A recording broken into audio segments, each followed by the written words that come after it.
So far we've seen two ways of creating Booleans. We've seen literal expressions.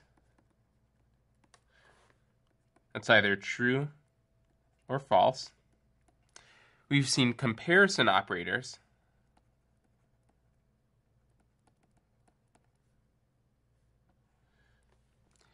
That compare two values. So there's equal to, not equal to, less than or equal to, greater than or equal to. And all of these compare one thing on the left with one thing on the right. And the value of the overall expression is going to be true or false. Again, a Boolean. Now, there's another way to create Booleans, which are logical operators.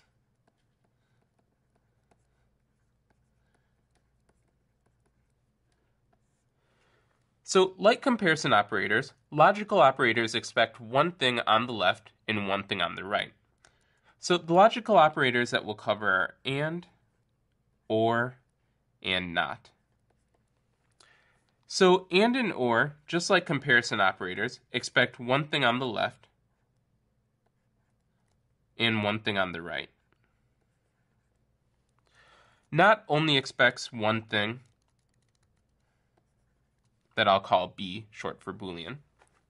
Unlike comparison operators, where the thing on the left and the thing on the right can be an integer or a string or pretty much any type, logical operators expect the thing on the left and the thing on the right to be Boolean expressions. So the value of L and R is going to be true if both L and R are true. The value of L or R is going to be true if either L is true or R is true, or both are true. And the value of not B is going to be true only if B is false. In order to make it clear how these logical operators work, I'm going to draw what's called a truth table. So I'll start by drawing the truth table for and. So remember that L and R are both Booleans, and so L is either going to be true or false. So I'm going to represent whether L is true or false in columns. So here the first column is going to represent L being true. And the second column is going to represent L being false. I'm going to represent the value of R in rows. So R being true is the first row, and R being false is the second row. So every cell represents the combination between L and R values represented by that row and column. So here, this cell represents L is true and R is true. This represents L is true and R is false. This represents L is false and R is true. And this represents L is false and R is false. And I'm going to write the value of L and R in each cell. So here, if L is true and R is true, then L and R is true. If R is false, but L is still true, then the value of L and R is going to be false. And if the reverse were true, so if L were false but R was true, then the value of L and R is going to be false. And if both are false, the value of L and R is going to be false. So you can see that L and R is true only if L is true and if R is true. Let's write out the truth table for OR. So just like and, we have L and R. So we have L true, L false, and we have R true, R false. So if the value of both of these is true, then the value of L or R is going to be true. If L is true and R is false, then L or R is true. Same thing with if R is true but L is false. The only way that L or R is going to be false is if L is false and R is false. So you can see L or R is going to be true if either L is true or R is true. And then the table for not is a little simpler. So if B is true,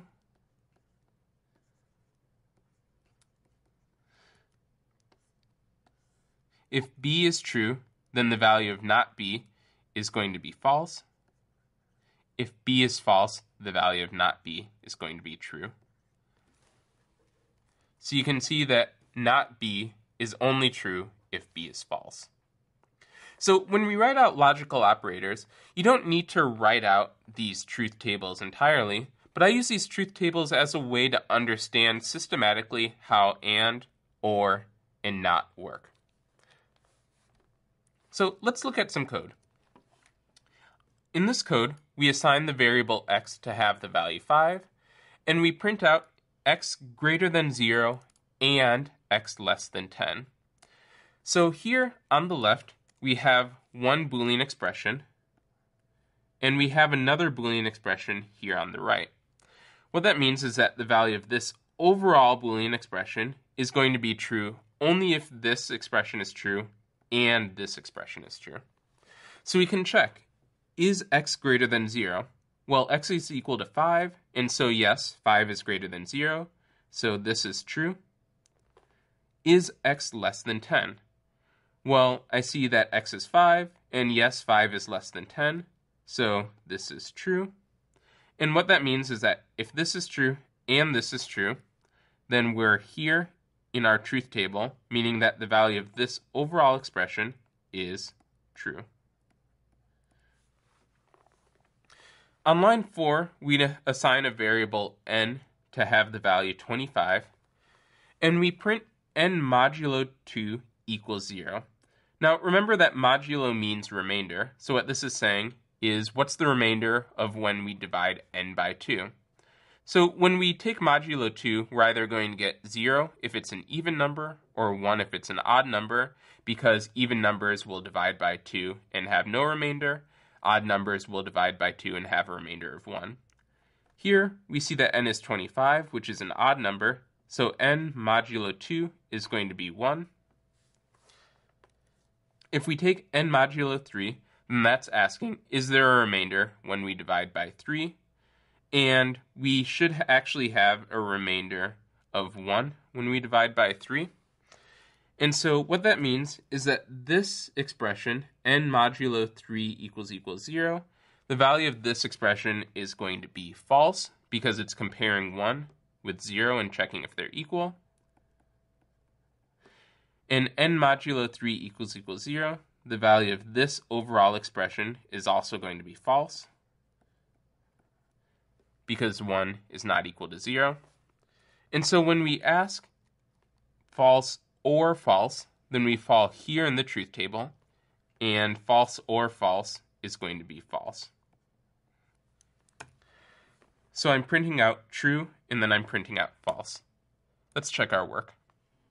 So you can see we get true, and then false. So if you recall from a previous lecture, Python has a notion of operator precedence. So at the highest precedence is when we have parentheses.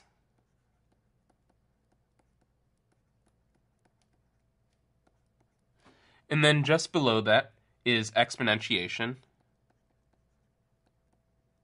That's when we say something like x star star 2, which stands for x squared.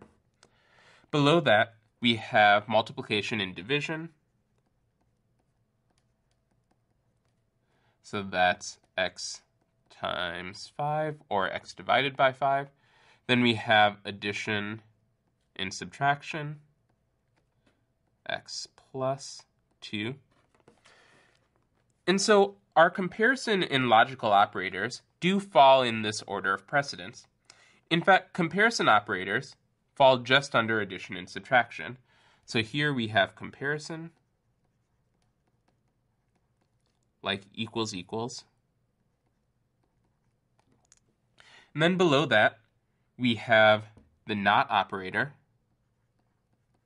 like not x.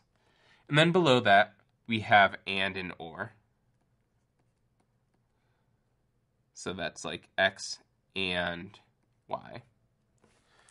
What that means is that if we have an expression like x greater than 5 and y less than 2, then Python is first going to evaluate this expression because this comparison between x and 5 has a higher precedence than the and then it's going to evaluate this overall expression. That's all for now. Until next time.